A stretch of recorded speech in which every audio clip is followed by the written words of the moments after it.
You're listening to the Rosenfeld Review. I'm Lou Rosenfeld. Welcome, and welcome to my guest, Rich Mironov. Hi, Rich. Hi, it's a pleasure to be here, Lou. Thanks. Great to have you here. A lot of people know Rich, especially in the product world. He's been doing enterprise product management since the 80s.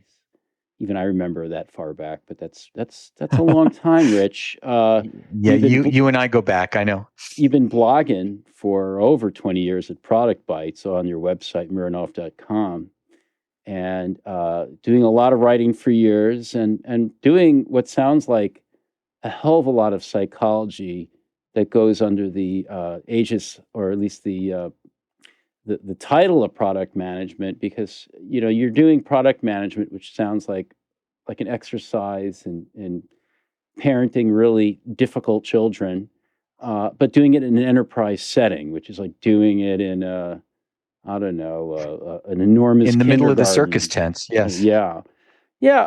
So how did you first of all find yourself doing product management way back when, and in an enterprise setting? That's right. like, completely accidentally. Yeah. I think if you ask that question of almost everybody who was in a product job 10 or more years ago, there's always some accident story. I was at a company called Tandem Computers, which in the mini computer days was the place to be, across Cupertino from that other famous computing company, and had come in on a strategy job, which was sort of ill-defined and not really interesting work. And somebody asked me if I wanted to be a product manager. And before I thought about it or asked what that was, I said yes.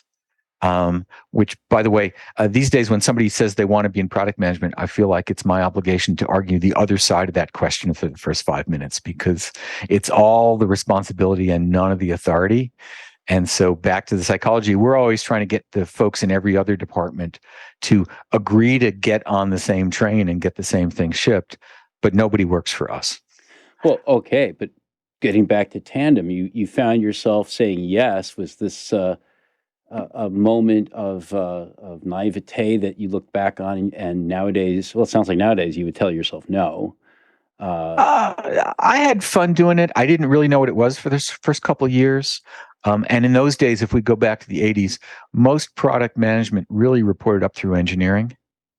And so we were much more of spec writers and sort of the narrow definition of product owners, and here's a ticket, than we were doing the broad market analysis and economics and thinking about users and products the way we are today. So I think I was lucky enough to start when it was a narrower, easier job. And, it helped that I were an engineer, even if I aren't one now, because that's what they were really looking for. Well, Rich, so you're speaking at a conference coming up really soon, like in a few weeks. Soon. Yeah, it's Design and Product. It's a new conference that we're putting on at Rosenfeld Media. It's taking place virtually on December 6th. And if you want to check it out, it's designandproduct.info, folks. It's one day of really helping UX people and product people have a better conversation, because let's face it, we don't always. And it can be quite fraught, can be fractious. And certainly, understanding more the UX side of things, there's a lot of frustration, some of it fair and some of it not, about the role of product, of, product folks being the ones who ultimately make decisions, decide what gets shipped. And there's so much opportunity for those two areas to just understand each other better, to work together better, to start speaking some of the same language. And that's what we're really going to be trying to do in that day. And Rich is one of our speakers. But, I know from talking with you, we've been in touch for quite some time. You do really see it as like an exercise, and maybe not so much psychology, but mediation. Like you see the person on the product side is really kind of having a connection to many of the silos in an organization. And it's a kind of unique and maybe, would you say, uniquely uncomfortable place to be? A lot of smart people figure out they don't want to be doing that. So I think uniquely uncomfortable is spot on. I think that there's a couple of root issues. One is that every single department in whatever company you're in has this really short list of things they want from the product and therefore engineering and design teams. And, none of them have a list of more than, let's say, 400 items. Right. And when you merge all those lists, you get something like 20x or 50x or 100x the capacity of your engineering and design team. And so what that means for product folks is we are expecting every day to find some nice, polite, humane way to say no to 95% of all the stuff people want to give us and tell us is important and they've thought through.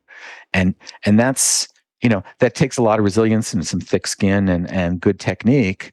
And it's wearing on a lot of folks, and they move on to something, that's a better fit. So I think we're trying to do a lot of filtering, intense filtering, because if even a half of the 35 interruptions a day I get from Slack and email and post-it notes and customer advisory boards and salespeople who call me up and the other 15 channels, if we let even half of that through to the rest of the team, they'd get nothing else done, right? So how do we hold the line on whatever our plan was for the week and, think about what we might consider next week when most of the fires are out and most of the excuses for why we needed those things have disappeared. Right? If you slow it down just 3 days or 4 days or 2 days, much of it evaporates and people move on. But if I let my designers and engineers get pelted the way my product managers get pelted every 13 minutes, which is why we're all ADHD, they'd all resign or give up. Right. So we're the umbrellas here rather than the funnels, if that's the analogy everybody likes. And we don't always get it right, but I think we bring a lot of heart to that. We bring a lot of, we try to bring patience and we try to bring good filtering so that the rest of the team can do the work that they've signed up to do that they're so excellent at. So you're making it so that you're making them successful and yes, you're helping them be successful. That's a really difficult position, right? You're saying no with a smile, hopefully, but no matter how much you smile, ultimately it's going to be no, and more no. And as the person doing that, and really kind of getting battered from many directions by people needing, wanting, trying to influence you, sure. how do you maintain the ability to keep saying no and yet maintain the respect of the people you're saying no to? I think if we turn it around some, I don't think the goal is to say no. I think the goal is to show what we're doing that's higher priority. Right. So things I always assume, there's a phrase we use sometimes on the product side, which is called roadmap amnesia. Right. And it's the effect that as soon as there's something new I want, or a customer told me, or I saw an opportunity, my brain is wiped completely clean of everything else. And the fact that it's Thursday and just on Tuesday, we all agreed on the quarter's goals and we all agreed on what was priority. And there were 5 things at the top. When particularly an executive, when a customer calls an executive up and says, I can't seem to get your 3-factor authentication working, or whatever it is. Right, that executive puts on their armor and drives through all the walls and knocks all the obstacles down, goes to product and engineering and sometimes design and says, this is broken. We need to put this at the top of the list. Right, customers are suffering, users are hurting. Right, and so one of the first things I always do is I bring out the list of what we're actually working on. Okay, here's the 3 or the 5 most prominent, biggest, most important projects that we're trying to get done this quarter. And you can just see the lights go on in the other person's eyes and the other head, because suddenly they see that, making sure that we're not violating GDPR for our European customers may in fact be more important than fixing this particular issue. Right. Or if they're on the sales side, because useful to know, sales teams don't get paid unless they close the deal in front of them.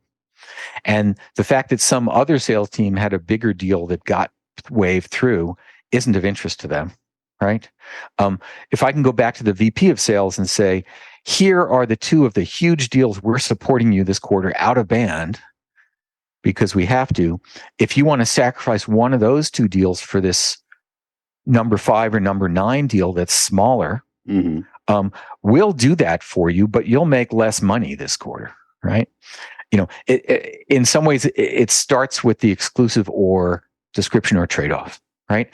Because in fact, there is no more room at the inn. There's no engineering team hiding in my pockets, right? There's nobody sitting around on the design side eating bonbons and reading, romance novels, right? Everybody's busy, and so good product folks will start with the status quo, with the current plan, with the list, and say, I would love to give you what you wanted. Help me figure out what we've already prioritized that's less important than this. And then, by the way, we're going to need your help going to all those stakeholders and convincing them that they no longer want what they wanted and they want what you want. But do you ever find well, I'm sure you do, that the executive says, I don't care, I'm the executive. Yeah. That's what executives say. Yeah. So, they're the That's hippo, and what happens? You get put in a position where you have to be the one going to those other stakeholders on behalf of the executive. Or we say no, or we propose one-for-one trade-offs here, right? Okay, Mr. Ms. Exec, right? We can do that. Here are the two things we're going to cancel. Mm-hmm. Right? And you have to name specific things, not some vague, oh yeah, we're going to look at the roadmap and pull some things out. That doesn't help, right? You have to say, if you really want us to build this special cool thing, because you just got off the phone with JP Morgan Chase and they said they'd spend $1 million with us right? Here's the thing we're going to throw out of the car window for Ford, because I'm sticking with my analogy there, right? And here's the thing we're not going to do for this other customer, and you're going to have to take the call. On the other hand, it's useful to know that MTBE, mean time between executives, okay? Mm-hmm. The half-life of a chief product officer is pretty short. I put it at about 20 months. Mm-hmm. And coincidentally, that's about how long it takes for the rest of the executive team to get really, really tired hearing that they can't have what they want, right? So, go. Yeah. Just listening to you, there's what you're doing, obviously, is you're bringing in the reality of constraints, the fact that there's not endless cycles of development and design and so forth that are available. I feel that pain. I was talking with one of my people today. We're a teensy weensy company, and she says, everything is code red. I don't know what my priorities are, and I can feel that pain, and I wish I could help better, and maybe this is why it's good to talk with you. It helps me see that the constraints are really, to oversimplify two things. You've been mentioning the roadmap. The roadmap is time. And people and money. But also, what about things like a budget or a P&L? Is that your money side or not? No, so it turns out that the money side usually belongs to sales and marketing, but the response I usually expect from execs who aren't really steeped in the software side of the business are any sentence that includes the word just, mm-hmm. as in, can't we just? Right? Mm-hmm. Or anything about how easy it is, and it's probably only 10 lines of code, and can't you just do it? Right? That, and the other one that says, well, look, the customer is going to pay us $100,000 for this. We'll just take half of that and hire some offshore team. Right? And that's coming to mind because I was sad to hear this week that Fred Brooks died, which most people don't remember, but he wrote the 1973 book, I think, Mythical Man Month, and he taught us that when you add people to the project later, it makes the project later, right? And this idea that we're going to grab some money, go hire a team in you tell me where, Buenos Aires, and they're already going to know everything about our system. The thing they're going to build is going to be perfect, and it's never going to need maintenance, right? It's simply wrong. But the natural human response is, I need what I need, so let me give you reasons why I can have it, right? You mentioned parental here, I think, a little while ago, but for me, product management's a lot like raising a kid because, Version 1.0 isn't very good in the same way that your 1-year-old can't play the violin for the most part, right? But you've got a plan to make your product big and strong and go to university after release 18. And that means really, really watching out for and protecting your product from all of the really good suggestions that aren't good and all of the seemingly shortcuts which aren't short, so that we can deliver stuff that customers love and keep in business, right? So a lot of this is, how do we, and the bigger we, right? Design, engineering, DevOps, tech writers, test engineers, everybody who's in the maker side of the house, we have to love our products the way we love our kids, because ultimately we're doing this because the product wants to be great and the product wants to survive and people want to use the product to succeed, not really just because it's going to make the company money. Right? If we were trying to make the company money, we'd have put up a crypto coin exchange last year and then run off with the proceeds. Yeah. Well, and run off to the Bahamas before it crashed. Yeah, that sounds like a plan. We've been seeing that happen. I missed it. Sorry. Yeah, next time. Me too. Yeah. I'm sure there'll be a next time before too long. I want to just jump back to the roadmap, though. That's sort of the Bible here. That's the center of all truth, and we need them for the reasons you've covered to help us understand what our constraints are and so forth. But we're dealing today with so much uncertainty, and I've been fond of saying, well, in such cases, you got to make your own certainty, and I'm starting to wonder if that's just a bunch of crap. I would frame it slightly differently. I would say the roadmap is the most recent set of agreements we made about what's important. But right, and we need to agree on what's important, but we get to change our minds as often as we want, as long as we understand the costs. But I guess my question is, are you finding roadmaps are subject to such a more frequent battering of can we's and can we justs than ever before because of the conditions in the marketplace being so kind of topsy-turvy and uncertain? I guess I wouldn't say it's any better or worse than it was the last decade or two or three or four. We're just a little more aware of it. Things are moving faster. On the other hand, a bit of vocabulary, though, that might be useful here. So we talk about roadmaps and strategy and vision, and we don't anchor them, right? And so I would be using phrases like the 3-month roadmap, because certainly in the enterprise space, we should probably be 90% sure what we're going to build in the next 3 months, because there's a lot of moving parts. And if we have to change something, we do, right? But I pegged the 3 months at 90%, and I pegged the 6 months at 70%, right? I think you need a 12-month strategy so that you can anchor your work in something. Mm-hmm. And I think you need a 5-year vision. And I only say that because here in Portland, Oregon, where I live, there's a dispensary on almost every block. And vision is something we all need, right? But vision's not actionable. And so when somebody comes at me and says, "Oh, we need to be in this other business, right? We need to be in the oil refining business." Mm-hmm. Well, that's like a 5-year or a 10-year or a 20-year trip, right? And I can say, go off and do whatever thinking you want to do, but here's what we're doing for the next 3 months, right? So attaching time definitions to these means that a 3-month roadmap is different from a 12-month strategy, is different from whatever's bigger, right?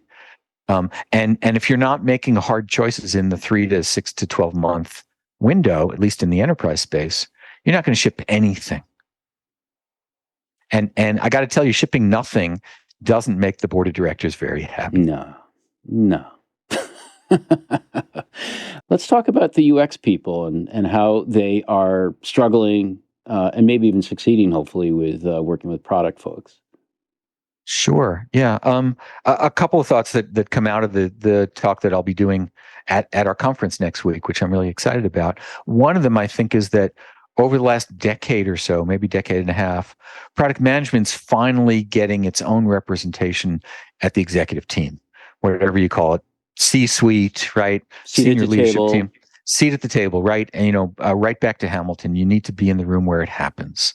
And product folks, particularly in B2C, a little slower in B2B enterprise, we're actually getting representation in the big meeting with the big kids around the big kid table. And UX isn't there yet, right? And I hope it gets there. But in the meantime, what's really important is, if you're not going to be in the room where it happens, you need champions. You need people who stand up and merchandise the good things you did and talk about your successes and show and tell that you're making an impact, that you're being successful. And so when I look at the very clear partnership between product and UX, and by the way, engineering too, I think it's really incumbent on us on the product side to share the mic, to speak up for, to applaud, to show and tell all the really good things that our UX team is doing, and say their names out loud, right? That if there's nobody in that executive meeting who's saying your name out loud and your department's name out loud,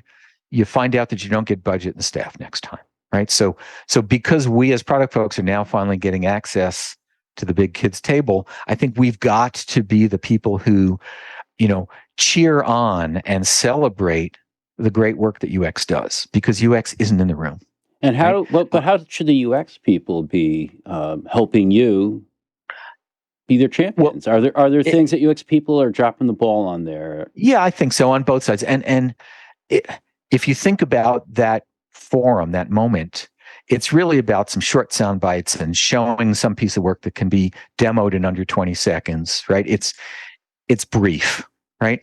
And the UXers who are doing really good work need to sit with the product folks and make sure that product's a good megaphone for them. Right. That means either showing or creating assets. It means making sure that product knows when we've done something good. And, I'm always encouraging my folks to come back and say, well, let me see if I heard that right. Let me repeat it back to you what I think you said. Right. No jargon. Right? Nobody in the executive suite cares about what process we followed, or process if we're Canadians. Nobody cares whether we did surveys or one-on-one interviews or mall intercepts or whatever the thing is. What they want to know is, did it move the needle? Did we have an output? Did we have an outcome? What did we learn? How's it going to change our direction? Right? So, and product folks are pretty good at boiling long sets of discussions down to a couple of sentences, but we need to know what it is. We need to be, walked through it. And particularly, execs really like show rather than tell. So if there's some before and after picture or a 20-second video clip or something, right? So that we can have our representative walk in the room and say, hey, let me show you something really cool and impressive and surprising that we learned from our UX partners, or that they did that makes something happen in the company you care about. Right. So that's that's both recognizing it, translating it, make sure we have the asset so that we're not spending 42 minutes with some folks who don't care explaining some UX, stepwise theory that we don't understand either. But does it ever go even further? Like, do you see product people, product managers, let's say, having their UX peers actually design the entire presentation in a way so that sure. I think that's a question of who's good at it, who's got the time, right? I mean, I don't care who builds those assets. I just know we need them. In the same way, if we think about interviewing enterprise customers or users, right? Now, sometimes the UX team organizes those calls. I always want a product manager on the call. By the way, I always want an engineer on the call too, even though we don't want them to speak. We want them to listen, because product and UX and engineering, really, we have different brains. We hear different things, right? Sometimes the product folks organize the calls. And then we want to make sure that we've got a designer, we have a UXer on the call in the room in real time, not just getting it later, because we'll learn more, we'll share more, we'll have all the same real-time context, right?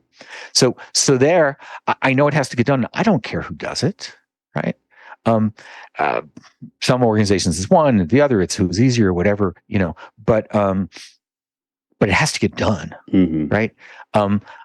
I can't I'm not allowed, I don't think, to whine about a real shortage of highly talented UX folks and designers if I haven't gone to bat for them 22 times to get the recs and the money and the tools that we need to have them successful, right? Not okay to complain about it and then not lean in, right? On the other hand, most product managers are not UXers. They're not designers. I'm certainly not. And the idea that we're going to double assign somebody to be both product and UX, for me, it's a failed strategy. It's a failed hiring approach. So if back to this product that I want to grow up to be big and strong someday, if I want it to be great, I have to figure out how I'm going to get great designers, great UXers on my team, even if I have to steal it from some other team, because otherwise we're going to have less great product and I'm going to be unhappy. Well, it sounds like some sort of co-parenting relationship. One hopes it's functional, Yeah. Well, I think you can. I think what you're saying, obviously it makes great sense, but I do think there's a big disconnect when it comes to language. Like that people are speaking kind of a different language, and how do you find UX people and product people getting on the same page so that they can actually communicate better? Is it just a matter of spending time together? Is there anything you've seen that's really kind of helped speed that along? Yeah, I try my best, and I try to coach my product managers to try their best to avoid all the keywords and the special meanings. So like, I'll go off on an MVP rant for a minute here, right? So nobody on my staff ever uses the acronym MVP more than once. The first time I take them around for a lecture around the parking lot for an hour, second time they're fired, because every single person in the room has a different idea of what they think that means, and none of them go back to the source documents. So if I say MVP, the next thing I have to do is explain what I meant, and it's different from what everybody else meant. So I would say non-revenue, non-working prototype, and everybody knows what I mean, right? And so I think a lot of the language gets in the way. And, when we're talking about design systems, and honestly, I have no idea what one of those is, or I couldn't recognize one if it drove over me on Broadway, right? Plain language, asking the question until you think you understand, playing it back. And then the other thing really important, and maybe the most important thing for every team, is we should do some bonding that's not about the work. Now, it's much harder for remote teams, but you know what? Let's just the whole team goes out for dinner. Right? That's the moment when we all learn to trust each other. We laugh. We talk about our kids or our pets or our sports or whatever we talk about, right? It turns out we're all very similar to each other. It's not that different. We've been through a lot of the same things, and we build trust and personal relationships. And gosh, I think taking the team out for dinner and drinks, that's worth 20 hours of defining terms and looking at racy charts and, wasting process moments. Well, and Rich, that advice is also worth quite a bit. That's really golden, and that's something that's accessible to anyone who's listening to this podcast. I hope so. Got to wrap it up, but I do want to ask you one more question in Rosenfeld Review tradition. What's the gift you brought for our listeners today?